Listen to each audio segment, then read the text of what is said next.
In this video, we look at the idea of a random variable. So this is a topic in Chapter 5 of your statistics textbook.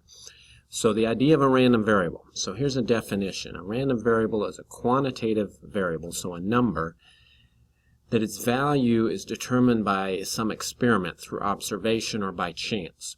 So the idea is x can take on different numerical values, and they're determined by chance. So when we do the experiment, we don't know what the result will be.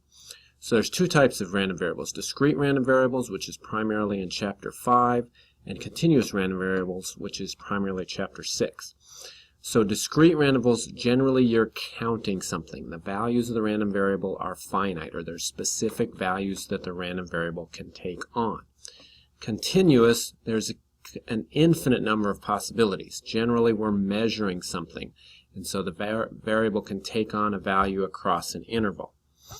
So a couple examples. If I randomly pick 5 cards from a deck without replacement, so I shuffle a deck and pull 5 cards off.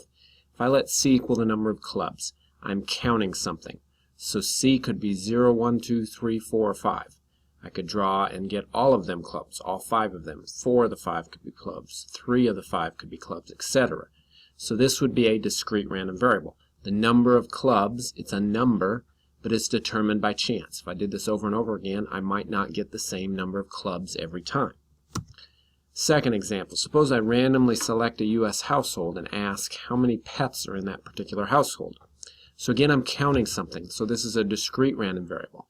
Now theoretically, I could call and somebody could say, we have no pets, so y would be 0, or 1 pet, or 2, etc. Theoretically, that could go on and on. It really doesn't go to infinity, but there's not necessarily an upper limit. Notice in both of these discrete cases, fractions generally don't make sense. If I call somebody, they're going to tell me we have 0 or 1 or 2, etc. They're not going to say I have 4.7 pets. It's a discrete random variable. I'm counting something in general. An example of a continuous one would be something like this. Suppose we randomly select an NBA player and let h be the height. Well, here the height could be anything over an interval. And notice here decimals and fractions would make sense. If someone's 75.5 inches tall, they're 75.5 inches tall. That makes sense in the context. But again, the idea, if I'm randomly selecting a player, there's the randomness in this experiment. So an example then, once we have a random variable, we often want to associate probabilities with the random variable. So a probability distribution, or sometimes called a probability distribution function, for a discrete random variable is a function that assigns probabilities for each of the possible values of the random variable. Now all these probabilities must be between 0 and 1, and the total probability must add up to 1 for all the possible values of the random variable. So if we look at an example, suppose I draw 2 cards from a deck without replacement. So again, I randomly shuffle a deck of 52 cards, and here I'm going to count how many aces I get. So when I draw 2 cards, I could end up with neither one of them being an ace, or x equals 0. I could end up with 1 ace and then something else, so x could be 1. Or it's possible that I could draw 2 aces off the top of a deck, and x would be 2. So if I want to find the probability distribution for this, I need to find the probabilities for each of those values of x. So if I look at x equals 0, this is the case where I get no aces. If I think the first card I draw, there's a 48 and 52 chance it's not an ace, because there's 4 aces in the deck, which means there's 48 cards that are not aces.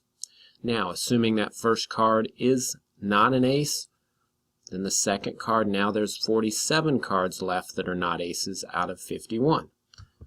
Similarly, if I figure out the probability x equals 1, now here I have to think 2 possibilities. I could draw an ace on the first and then something else, or I could draw something else and then ace. Now those are both really going to be the same probability. So notice here, 48 out of 52, that's the probability the first card is not an ace. And then if the first card's not an ace, then the second card, there's a 4 in 51 chance it is an ace, because there's still 4 aces left. Plus, then the other one, I've just reversed it. 4 out of 52 would be the probability the first card is an ace.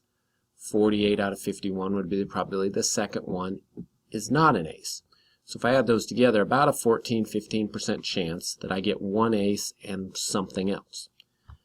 Lastly, the probability of 2 aces.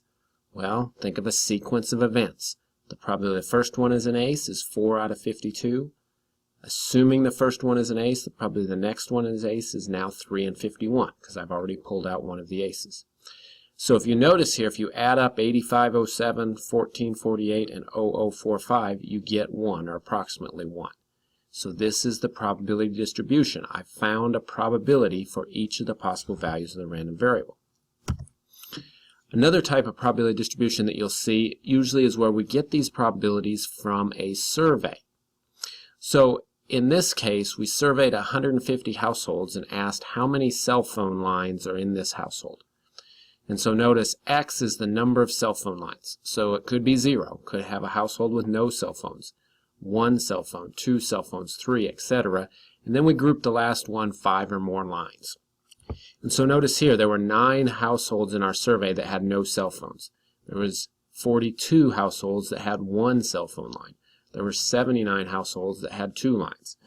So if I think of these in terms of probabilities, well, 9 out of the 150 that I surveyed had no cell phones. The probability X equals 0 is 9 out of 150. 42 out of the 150 had 1 cell phone, etc. So I've essentially created the probability distribution function here.